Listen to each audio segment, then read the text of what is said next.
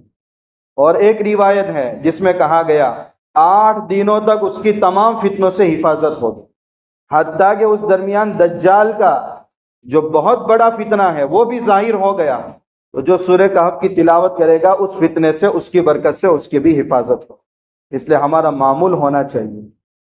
دوسری بات، اللہ کے نبی صلی اللہ علیہ وسلم خود ارشاد فرماتے ہیں کہ میرے اوپر سورہ کہف پوری ایک ساتھ اتری، اور جس وقت سورہ کہف کا نزول ہو رہا تھا اس کے اعزاز میں 70,000 فرشتے اتر رہے تھے۔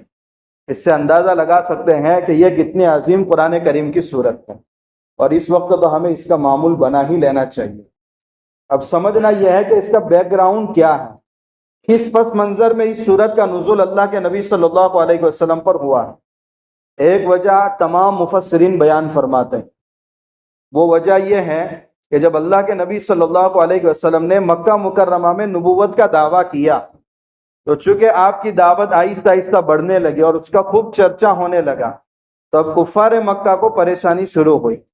مگر چونکہ کفار مکہ کے پاس علم نہیں تھا، نہ آسمانی کتاب تھی نہ کوئی آسمانی علم تھا، تو اس کے لیے انہوں نے 2 آدمیوں کو تیار کیا، نضر ابن حارث اور عقبہ ابن ابی معیط کو تیار کیا کہ تم مدینہ میں جاؤ، مدینہ میں یہودی آباد ہیں، ان کے علماء سے ملاقات کرو اور ان سے کہو کہ ہمارے دیار میں ایک شخص نبوت کا دعویٰ کر رہا ہے، تمہارے پاس آسمانی علم ہے، ہم کیسے مانیں کہ وہ اپنی بات میں سچے ہیں یا سچے نہیں ہیں؟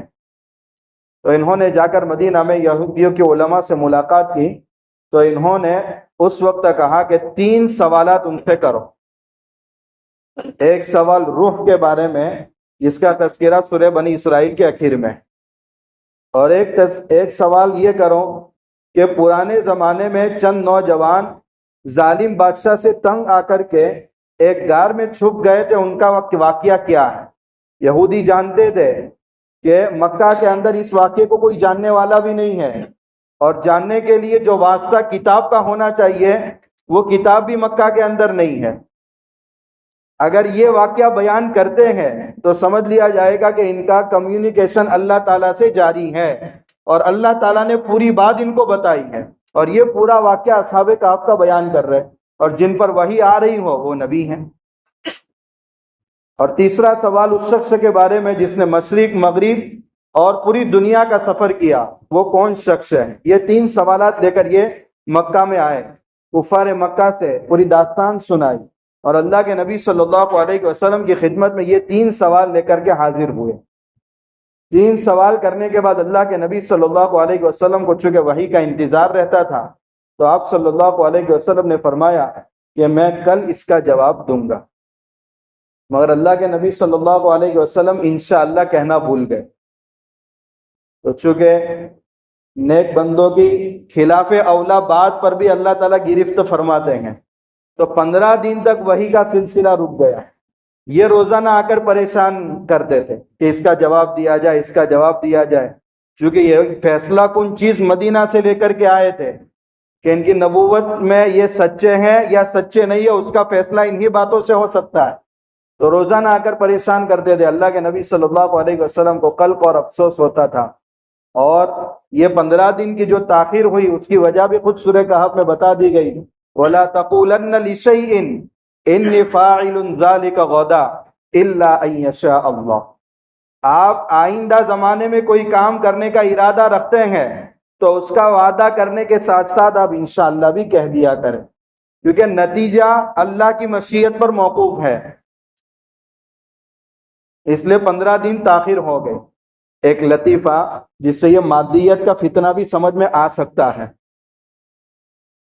ایک صاحب جن کے پاس پیسہ بھرپور آ گیا، تینوں جیب بھر گئے پیسوں سے، انہوں نے اپنے ساتھی سے کہا کل مارکیٹ جاؤں گا اور بہترین گھوڑا خریدوں گا۔ تو ساتھی نے کہا بھائی انشاءاللہ کہہ دیا کرو کل انشاءاللہ مارکیٹ جاؤں گا۔ تو انہوں نے کہا کہ بھائی اپنے پاس ساری چیزیں تیار ہیں، پیسہ بھی خوب ہے، مارکیٹ بھی سجا ہوا، انشاءاللہ کہنے کی کیا ضرورت ہے؟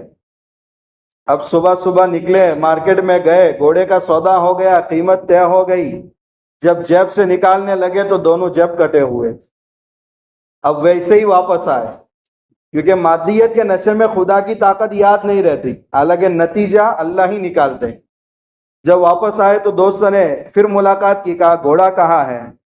کہا کیا بتاؤ، میں یہاں سے انشاءاللہ گیا، مارکیٹ میں انشاءاللہ پہنچا، وہاں انشاءاللہ سودا ہوا، وہاں انشاءاللہ قیمت بھی طے ہو گئی، وہاں انشاءاللہ جیب میں ہاتھ ڈالا تو انشاءاللہ جیب کٹ گئے، اور انشاءاللہ ویسے ہی میں واپس آ گئے۔ تو کہا بھائی ایک مرتبہ بھی انشاءاللہ آپ کہنے کو تیار نہیں تھے، اور اب 10 مرتبہ انشاءاللہ کہہ رہے ہیں، کہ وہ اسی کی سزا بھگت رہا ہوں جو ایک مرتبہ نہیں کہا تھا تو نتیجہ کچھ اور نکلا۔ تو یہ مادیت کا فتنہ اس لطیفے سے بھی سمجھ میں آ سکتا ہے۔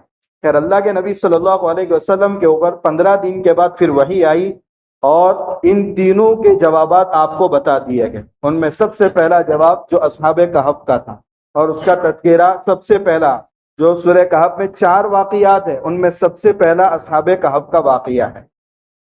لیکن قرآن مجید صرف وہ یہودیوں کے سوال کے جواب میں نازل ہوا ہو، اس کا ایک ہی مقصد نہیں ہے۔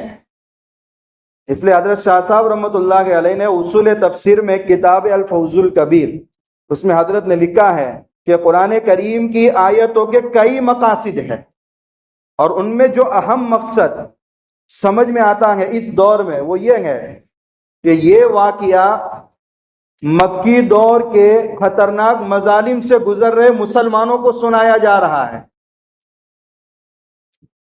کہ اصحاب کہف کے اوپر بھی ایسے حالات آئے۔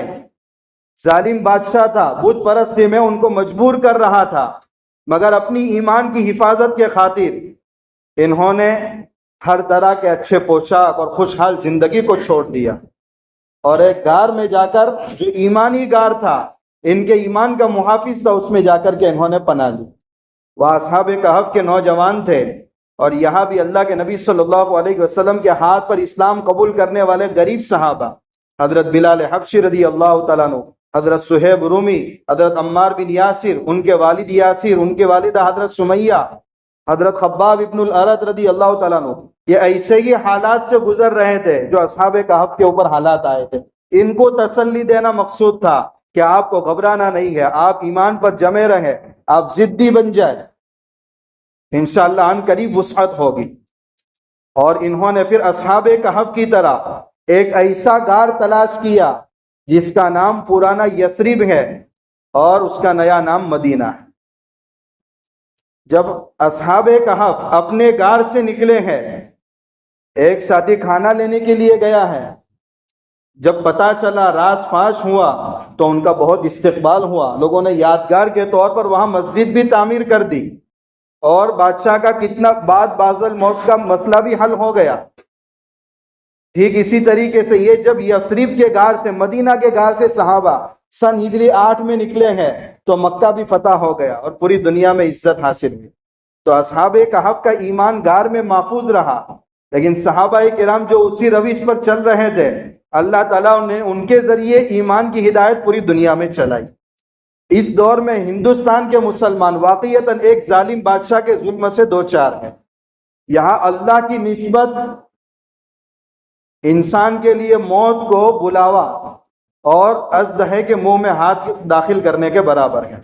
اس وقت اگر آپ کا نام اسلامی نام ہے تو آپ کو پبلک سٹی میں عبادت کی اجازت نہیں، نماز نہیں پڑھ سکتے آپ کچھ بھی اگر کاروائی کرتے ہیں، چاہے وہ ڈیفنس میں آپ دفاعی کاروائی کریں، مگر آپ کے گھر کو بلڈوز کر دیا جائے۔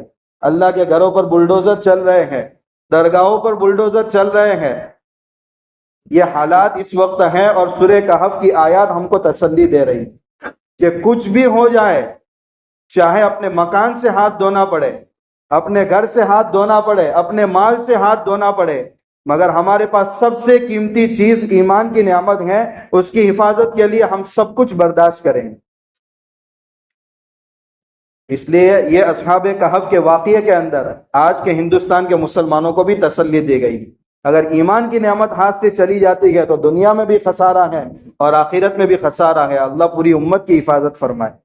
یہ اصحاب کہف کا واقعہ جس وقت وہ بیدار ہوئے ہیں، اللہ کے نبی صلی اللہ علیہ وسلم کی پیدائش سے 20 سال پہلے کا واقعہ، اور جس وقت وہ ظالم بادشاہ سے انہوں نے راہ فرار اختیار کی تھی، اس وقت حضرت عیسیٰ علیہ الصلوۃ والسلام آسمان پر اٹھا لیے گئے تھے، سن عیسوی 250، اس وقت یہ واقعہ پیش آیا۔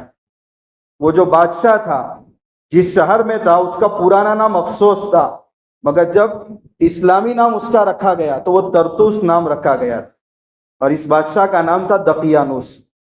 ان کا ایک سالانہ پروگرام ہوتا تھا جس میں یہ لوگ خود ہاتھ سے مورتی بناتے تھے اور اس کی پوجا کرتے تھے۔ تو جب سالانہ اجتماع کا دن تھا تو سارے لوگ اسی جگہ کی طرف نکلے، یہ نوجوان بھی نکلے، ابھی ان کی کوئی جماعت بنی ہوئی نہیں تھی، لیکن ایک نوجوان کے دل میں یہ بات آئی کہ یہ طریقہ بالکل غلط ہے۔ جس مورتی کو ہم نے ہاتھ سے بنایا اور اسی کے سامنے ہم سجدہ کر رہے ہیں اور اسی سے مرادیں مانگ رہے ہیں، ہمیں تو ایک ایسی طاقت پر ایمان رکھنا چاہیے جس نے آسمان اور زمین کو بنایا ہے۔ ربنا رب السماوات والارض لن ندعو من دونی، ہم اللہ کو چھوڑ کر کسی کو معبود نہیں بنا سکتے، لقد قلنا اذا شططا، ورنہ ہم ایک خطرناک بات کے مرتکب ہو جائیں گے۔ ایک نوجوان کے دل میں یہ بات آئی اور اس خیال سے وہ اس مجمع سے الگ ہو گئے، دوسرا الگ ہوا، تیسرا الگ ہوا، اور ایک درخت کے نیچے ہر ایک جا کر بیٹھ گیا، مگر ہر ایک سوچ رہا تھا کہ میرے دل میں جو بات آئی ہے، اگر میں دوسرے کے سامنے اس کا اظہار کروں گا تو مخبروں کی آج کمی نہیں ہے، جا کر کے بادشاہ کو بتا دیں گے، اور میں بت پرستی چھوڑ دوں گا تو میرے اوپر حالات آئیں گے۔ لیکن ان میں سے پھر ایک ساتھی نے کافی وقت گزرنے کے بعد ہمت کی کہ بھئی اپنے اپنے خیالات کا اظہار ہو جانا چاہیے، میں تو اس لیے الگ ہوا ہوں کہ ہاتھوں سے بنی ہوئی مورتی کو کیوں پوجا جائے، یہ تو طریقہ بالکل غلط ہے۔ اب سب کے دل میں یہی بات آئی تھی۔ بسا اوقات ایسا بھی ہوتا ہے، اللہ کے لیے کچھ مشکل نہیں ہے، جب کسی کی ہدایت کا وقت آتا ہے اللہ دلوں میں نیک جذبات پیدا فرما دیتے ہیں۔ تو ہر ایک نے کہا یہی بات تو لے کر ہم الگ ہوئے اس مجمع سے، ایک جماعت بن گئی۔ لیکن آہستہ آہستہ بادشاہ کے پاس یہ بات پہنچ گئی کہ اس وقت اجتماع میں بت پرستی سے یہ چند لوگ الگ ہو گئے، حالانکہ یہ اچھے کھاتے پیتے خاندان سے تعلق رکھتے تھے، یہ اپنی قوم کے سردار مانے جاتے تھے۔ بادشاہ نے ان کو بلایا اور ان کو سمجھایا، مگر انہوں نے کہا وَرَبَطْنَا عَلَىٰ قُلُوبِهِمْ إِذْ قَامُوا، اللہ تعالیٰ فرماتے ہیں ہم نے ان کے دلوں کو جما دیا۔ اس سے یہ نقطہ حاصل ہوا کہ جب دل میں اللہ کا خوف پیدا ہو جائے تو انسان پوری دنیا سے بے خوف ہو جاتا ہے، حتیٰ کہ موت سامنے نظر آ جائے تو بھی انسان گھبراتا نہیں ہے۔ کل یا پرسوں ایک واقعہ آپ نے دیکھا ہوگا تل ابیب کے اندر، ایک ٹرک ڈرائیور ہے فلسطین کا، اس نے اس انداز سے یہودیوں پر ٹرک چڑھایا کہ 70 کے 70 زخمی ہوئے، اس میں کچھ تو ہلاک بھی ہو گئے، حالانکہ اس کو گولی مار کر شہید کر دیا گیا۔ لیکن اس کے لیے کیا ہمت چاہیے۔ یہ لوگ اللہ کا خوف اپنے دل میں رکھ رہے ہیں، مگر موت کا کوئی خوف نہیں ہے، شہادت کا کوئی خوف نہیں ہے ان کے دلوں میں۔ تو یہ اس سے معلوم ہو رہا ہے وَرَبَطْنَا عَلَىٰ قُلُوبِهِمْ إِذْ قَامُوا، ہم نے ان کے دلوں کو جما دیا۔ جب ہمارا خوف تمہارے دلوں میں پیدا ہو جائے گا، پوری دنیا سے ہم تم کو بے خوف کر دیں گے، کوئی خوف تم کو ستائے گا نہیں، حتیٰ کہ موت کا بھی ڈر نہیں لگے گا۔ اس لیے بادشاہ نے ان سے کہا کہ اگر تم اس روش سے باز نہ آئے تو پھر میں تمہیں قتل بھی کر دوں، لیکن تمہیں مہلت دے رہا ہوں کہ تم اپنے معاملے میں غور کر لو اور اس حرکت سے باز آ جاؤ۔ یہ مہلت کیا تھی؟ ان کو تو ایک فرار کا راستہ مل گیا، اور انہوں نے طے کیا کہ ہم یہاں سے شہر چھوڑ کر چلے جاتے ہیں، اور اس کے بعد جا کر کے انہوں نے ایک غار کے اندر پناہ لی، اور غار میں جا کر کے اللہ تعالیٰ نے ان کو شمسی اعتبار سے 300 سال اور قمری اعتبار سے 309 سال، 100 سال سورج کے کیلنڈر کے حساب سے آپ دیکھیں گے تو 100 سال بنتے ہیں، اور ہر 100 سال پر اردو کے اعتبار سے 3 سال زائد ہوتے ہیں، تو اس طریقے سے 300 سال پر 9 سال زائد ہوں گے۔ اس لیے قرآن نے پہلے 100 سال کا تذکرہ کیا، پھر آگے کا وَازْدَادُوا تِسْعًا، اور 9 سال مزید سوتے رہے۔ تو دونوں حساب کو قرآن نے جمع کر دیا ہے، شمسی حساب کو بھی جمع کیا ہے اور قمری حساب کو بھی جمع کیا۔ اس میں ایک بات جو اہم نقطے کی ہے، ابھی آدھا واقعہ ہے، آدھا واقعہ باقی ہے، انشاءاللہ اس کا تذکرہ کل کریں گے۔ اس میں ایک بات ہے اِنَّهُمْ فِتْيَةٌ آمَنُوا بِرَبِّهِمْ وَزِدْنَاهُمْ هُدًى، یہ اصحاب کہف سارے کے سارے نوجوان تھے، اور اللہ نے مزید ان کو ہدایت عطا فرمائی۔ دیکھیے ہدایت کے مختلف درجات ہیں۔ ہم سب سورہ فاتحہ میں ہر رکعت میں ہدایت کی دعا کر رہے ہیں، اہدنا الصراط المستقیم۔